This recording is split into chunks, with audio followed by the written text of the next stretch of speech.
Deni selaku Kasih Humas Polrestabes Palembang masih ditemui Sriwijaya Dito tentang cara menangkal hoax Sriwijaya ya.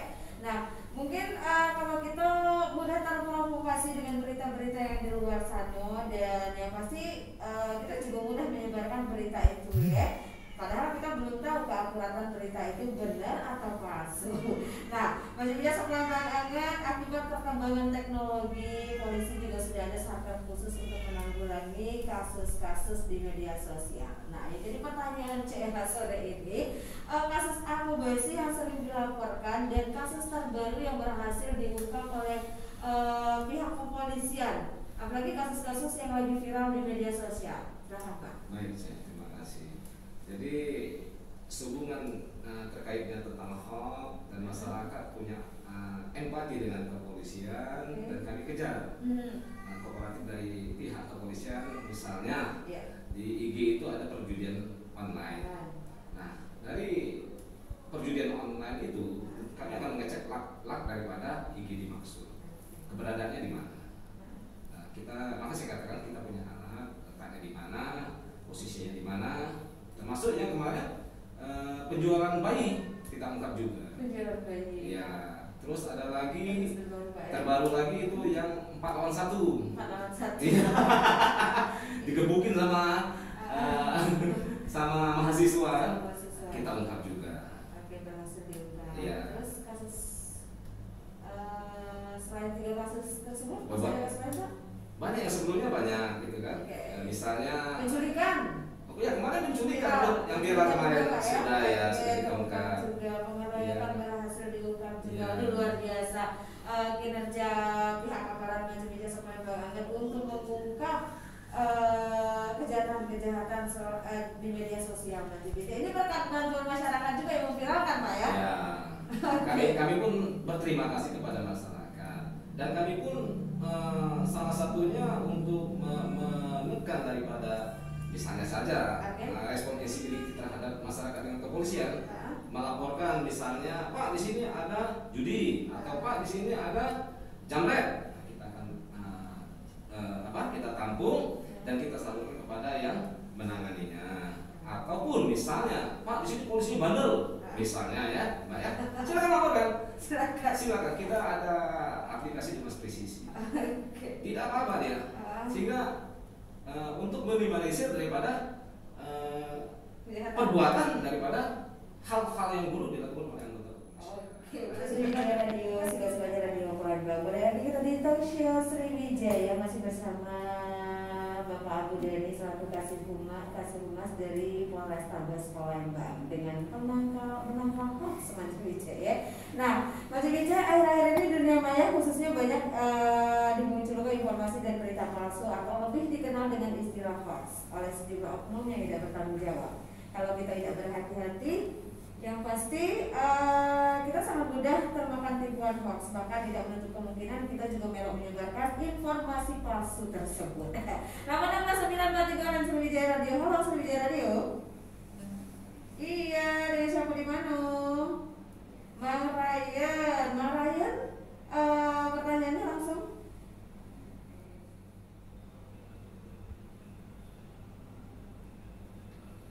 Oke, tak di rating ke ya. Oke, terus tidak. Mang Ryan kan tidak masuk, jadi tidak 10 besar kita. Kita pintar main. Terus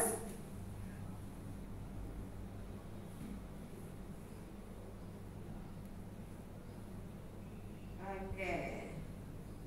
Sore, terima kasih untuk Mang Ryan yang sudah berpartisipasi di 86943. Kita jawab langsung Pak Dani untuk keluhan dari Mang Ryan yang mungkin butuh jawaban. Kalau punya tiba-tiba menemukan kejahatan di sosial media untuk hal-hal yang ya menjadi netizen yang cukup pikirannya cukup negatif, itu bisa lapor kemana?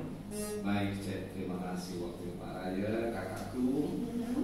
Kami selalu bersedia dan melayani masyarakat. Silakan lapor ke polisi di Polrestabes Palembang. Tentunya semua laporan itu akan kami terima, ya kami terima. Nah, sejauh mana tentang apa namanya kejahatan hoax ini? Oke. Meningkat atau ada penurunan atau? Yang jelas gini, karena literasi bahasa atau literasi daripada postingan itu, tentu kita jangan ikut. Contohnya, misalnya postingan tentang agama, contoh saja saya kasih saja. Dia memberikan yang bagus. Nah, kita digiring sehingga kita menjadi bagian dari mereka. Beberapa banyak teman kita yang sudah kena. Contoh, dia kena yang dilarang oleh negara kita seperti AKO ya. Nah, AKO itu adalah bentukan daripada ISIS. Tujuannya ada, dia ingin merebut kemerdekaan kebangsaan Indonesia. Maka dari itu hati-hati dengan hal dan literasi media sosial. Nah, jadi waspada, jangan terlalu kita, oh ini bagus, belum tentu benar. Maka saya katakan, kalau kita mau selamat, kata Rasulullah itu lebih diam. Amun itu lebih diam. Iya, dia bukan kita tahu. Lebih baik kalau tahu aja. Di media sosial lebih baik diam. Kalau nggak perlu nggak apa. Ya. Tidak menguntungkan kita tidak usah. Oke, itu jawaban dari Pak Abu Dhani untuk Mang Ryan. Dan pertanyaan terakhir, kira-kira punya tips untuk menghindari berita hoax? Ya tipsnya itu tadi saya katakan. Ya kalau misalnya kita biasanya, bukan biasa, semua yang terjadi itu kita digiring dengan soal berita hoax tadi, seolah berita ini bagus. Biasanya jadi terprovokasi. Ya di bidang agama. Nah, akhirnya dia masuk ke organisasi yang dilarang seperti AKO yang di Bandung itu kan. Dia posting tentang agama terus. Oke, itu sih jangan mudah terprovokasi lah intinya Pak ya. Oke, terus untuk masalah pelapor, untuk masalah 86943 kita tahu mungkin. Halo, assalamualaikum, saya radio. Iya, dengan siapa di mana? Ngawin Darto Tigo Ile, pertanyaannya Mang, apa yang melatar belakangi untuk mengadakan talkshow di Sriwijaya Radio? Apakah ada hal yang urgent sehingga mencuat berita-berita sehingga Bapak talkshow di Sriwijaya? Iya, sepertinya tidak Pak ya. Yang jelas melatar belakangi masyarakat kita, khususnya Palembang. Itu Palembang sudah pintar-pintar. Iya. Sudah cerdas, kan gitu kan? Alhamdulillah sudah cerdas. Contoh ada penyiar aja. Sudah tahu Pak ya? Sudah paham dari berita hoax. Oke, berarti tidak. Oke Pak, silakan. Yang jelas, kalaupun kenapa saya melatar belakang ini ya, saya menghimbau kepada terutama anggota saya. Anggota saya kan suka cuat atau redis yang misalnya pengen hebat, pengen apa, ya tentunya itu akan berdampak kepada person masing-masing. Nah kalau kita tidak profesional atau menghadapi audiens yang sehebat mungkin, apalagi yang namanya orang sudah kuliah S2, S3 dan lain sebagainya, jangan masing-masing gitu, gitu ya. Apalagi ngomongnya cecek hebat, fatal ya. Padahal isinya negatif. Iya, menang, tapi tidak dijelaskan. Maka saya bilang kepada seluruh anggota saya himbau ya pahami tentang itu apa KUHP, apa itu KUHP, sehingga tugas pelaksanaannya di hadapan masyarakat dengan sifat humanis, mencerminkan memang dia polisi yang baik, ya, jangan dia ini menyakiti masyarakat, sedang kena, ya cek, iya cek, banyak senyum cek. Terus kan banyak tuh Pak di media sosial postingan yang kontennya yang tidak yang hoax lah Pak ya tadi. Tapi postingan atau konten itu pun masih tetap diteruskan tanpa ada pencegahan dari pihak terkait. Itu kayak mana nih Pak? Ya. Mengatasi. Kalau misalnya kita temukan, kita sama-sama men-take down daripada video itu. Okay. Contohnya misalnya kita semuanya bazar semua, bazarnya negara. benar. Ya. Iya. Aminnya negara gitu. Betul. Yang penting kalau misalnya kita buka video itu, kita pijit videonya ada angka 3 titik, kita laporkan. Apakah video ini mengandung kebencian atau mengandung tentang memecah belah bangsa, kan ada. Silakan kita laporkan tentang video dimaksud. Sehingga yang punya wewenang untuk memblokir ataupun tidak meneruskan video itu dari Kominfo. Itu yang berhak Pak ya? Ya. Kominfo yang berhak. Oke. Untuk dari pihak aparat kepolisian cuma bisa melacak kira-kira berita ini tujuannya kemana mungkin, tapi yang bisa yang memutuskan segala sesuatunya untuk berita tersebut itu Kominfo, ya Pak ya. Oke, kita bakal lanjut lagi masih di Kasih Palembang, masih di obrolan kita Talk Show Sriwijaya, masih bersama Polrestabes Palembang. Ya, bakal ngobrol dengan salah satu perwakilan dari Polrestabes Palembang. Ini sudah ada Bapak Abu Dhani selaku Kasih Humas Polrestabes Palembang yang sudah siap membeberkan tentang penangkalan hoax Mati BCE yang sudah beredar di luar sana. Bagaimana caranya Mati BCE Palembang kiat apa yang bakal dilakukan dan apa sih berita hoax itu, kita bakal tanya dengan beliau Mati BCE ya. Nah, karena walaupun kita banyak mendengar yang namanya berita-berita di luar sana yang kita anggap sudah akurat, ternyata belum akurat Mati BCE. Nah, perkembangan digitalisasi membawa dampak yang sangat besar dengan masyarakat dunia termasuk kota Palembang. Dunia dalam genggaman menjadi nyata. Dulu untuk mendapatkan informasi itu sangat sulit, tapi sekarang seluruh kejadian di belahan dunia pacak secara langsung diketahui. Ya tak Kak? Betul.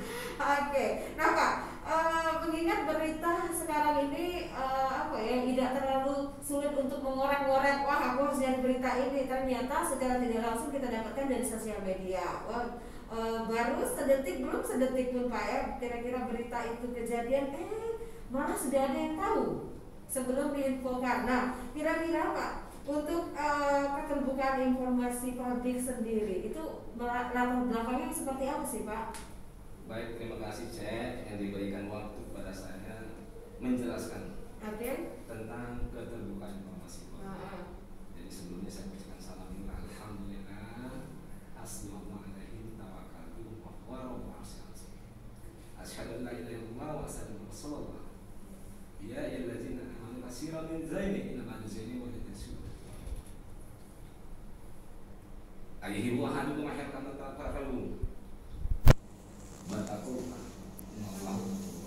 Jadi sebelum saya melanjutkan tentang keterbukaan informasi publik ini, Islam sudah mengajarkan. Islam itu sudah mengajarkan kita ini manusia tidak boleh saling tidak menjelekkan satu sama lain. Ya. Kalau kita menjelekkan satu sama lain kan artinya amin, udah jelas dia Cek. Udah gak usah jelasin lagi. Artinya alhamdulillah penjaraku yang cantik ini sudah Allah sudah memberikan suatu syafaat. Mudah-mudahan yaumil akhir kita tidak dihisab ya Cek. Amin. Oke, tentang keterbukaan informasi publik ini sebetulnya pemerintah pemerintah tidak mengekang tentang kepada seluruh masyarakat apapun yang ingin diakses di media sosial itu silakan saja, dengan catatan asal tidak menghujat ataupun menjelekkan satu sama lain. Dengan adanya latar belakang daripada Undang-Undang 45 pasal 28 huruf F, itu setiap orang berhak berkomunikasi dan memperoleh informasi yang seluas-luasnya. Silakan dia. Dengan catatan asal memposting berita itu akurasinya benar. Apalagi memposting berita itu yang sifatnya sudah mencakup 5W plus 1H. Nah, seharusnya kita sebagai masyarakat apabila itu tidak ada hubungan sebab akibat dengan TKP dengan lain sebagainya, itu tidak perlu diposting. Karena jari kita ini itu akan menjadi on rehmat terdak. akan menjadi peristiwa hukum yang terjadi. Nah, dengan adanya peristiwa hukum yang terjadi, masyarakat, oh aku ini salah. Padahal kita sudah beritahukan sebelumnya dan sosialisasikan tentang undang-undang yang dimaksud. Tujuannya apa? Supaya kita berhidup dan bermasyarakat itu tentram. Tidak ada saling hujat. Oke? Itu ya, tujuan latar belakang dari tentang keterbukaan informasi publik maksudnya sebenarnya. Jadi boleh berkontribusi asalkan kontribusi yang memang ditujukan untuk masyarakat itu akurasinya betul, Pak ya. Oke. Dan mengingat kita di era teknologi digital, Mbak Eliari, bukan cuma konten berupa teks yang bisa dimanipulasi. Ya mungkin konten berupa foto atau video itu sudah banyak memprovokasi pembaca ataupun para pencinta dunia sosial media. Nah, terus gimana sih Pak cara mengecek kira-kira foto ini akurat atau tidak, berita ini benar atau tidak? Nah, mungkin Bapak punya cara atau trik-triknya? Baik, kalau misalnya di Satker kami di Humas ya, itu kita ada personel yang kerjanya sebagai patroli media. Sudah ada khusus ya? Iya, nggak lalu lintas aja patroli kita. bagian media. Humas patroli dia.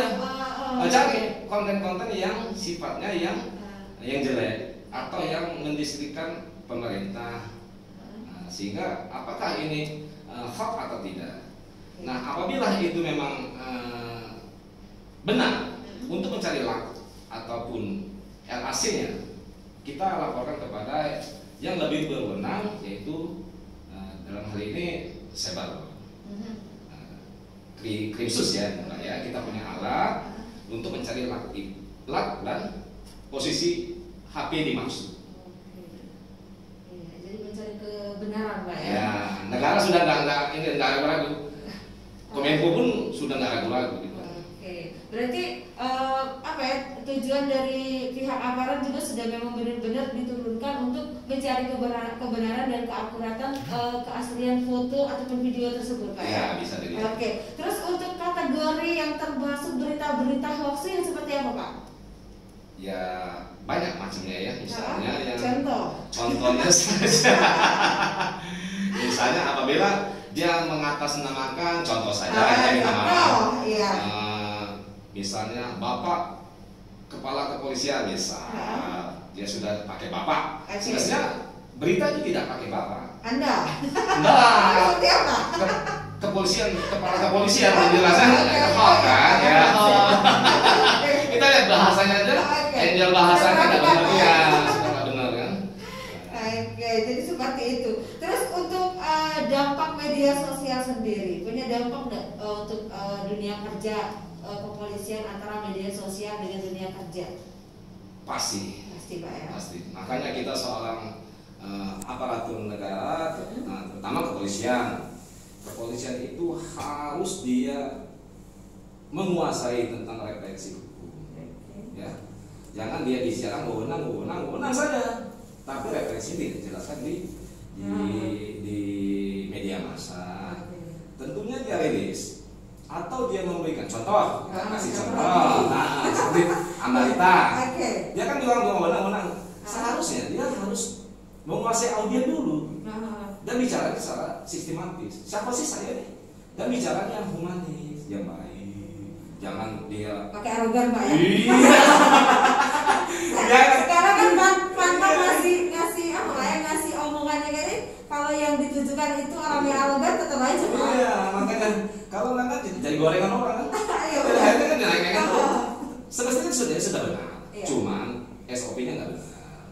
Nah, contoh saja, kan kalau dia menguasai KUHP pasal 5 yang namanya penyelidik mulai dari pangkat barada sampai dia jenderal itu punya wewenang meriksa siapa saja. Dengan catatan apabila itu ada misalnya dia sebagai penggalang dana ataupun dia sebagai bandar narkoba ataupun dia sebagai teroris kan bisa. Nah, dengan adanya dia membuka HP itu, tentu dia buat laporan dulu. Jangan bahasanya si sehingga tidak ada salah penafsiran. Sehingga apa namanya, kalau kita saja pakar hukum itu mengatakan, oh gini, memang dia salah, tidak mungkin tidak laporan. Mungkin berlebih berwenang, boleh. Tapi kalau tuh mekanismenya benar, alibinya Pak ya? Ya bisa diberikan. Tapi laporan dulu sama komandannya gitu kan. Jangan saya ada jidatnya. Tidak bisa memberikan kontribusi. Ya harusnya kan dia menguasai hukum dulu, bahasa. Padahal itu KUHP itu kan pasal 5 itu mengadakan tindakan lain menurut hukum yang bertanggung jawab. Artinya itu sama dengan diskresi kepolisian. Nah, bisa dia yang penting tidak melanggar daripada hak asasi manusia, dasar hak yang melekat pada masyarakat. Contoh, saya gebuki dia, tapi kan itu tidak. Saya tidak mengambil hak dasar dia. Patut dan masuk akal itu segala masuk akal untuk dilakukan. Kenapa? Dalam jabatannya. Apakah bertentangan satu aturan? Tidak. Lex tidak berarti tidak ada hukuman yang bertentangan dengan apa yang dilakukannya. Cuma tidak laporan saja, itu saja. Tetap ya, tetap punya kesalahan karena tidak laporan. Oke, sangat penting Majelis Bijak sekalian banget kita tahu alur-alur kira-kira latar belakang tentang keterbukaan informasi publik, berita-berita hoax yang beredar di luar sana. Karena pentingnya aturan tentang dunia maya, Majelis BCF, pemerintah pun mengeluarkan undang-undang untuk mengatur mulai dari keterbukaan informasi publik maupun undang-undang informasi teknologi elektronik. Karena sekarang ini segala peraturan, segala perbuatan itu sudah diatur dalam undang-undang. Betul atau tidak, Pak? Betul sekali. Jadi setiap undang-undang yang sudah disablatkan oleh pemerintah, dari apalagi ditulis dalam lembaran negara, semua warga negara patuh dan tunduk dengan undang-undang langsung. Tidak ada, kalau tidak diatur, akhirnya negara berantakan, Mbak. Iya. Terkadang mengeluarkan aturan yang seperti ini, wah keluargaku aparat yang di sana. Terkadang kayak gitu kan Pak ya. Terkadang ada hal-hal yang mendeskripsikan suatu berita yang mengibaratkan apa? Punya keluarga, punya apa? Seharusnya memang mengeluarkan berita itu bukan karena dia punya jabatan, dia punya apa. Nanti kita bakal ngobrol lagi Pak di sesi berikutnya di Talkshow Sriwijaya, masih bareng suka-sukanya Radio Palembang.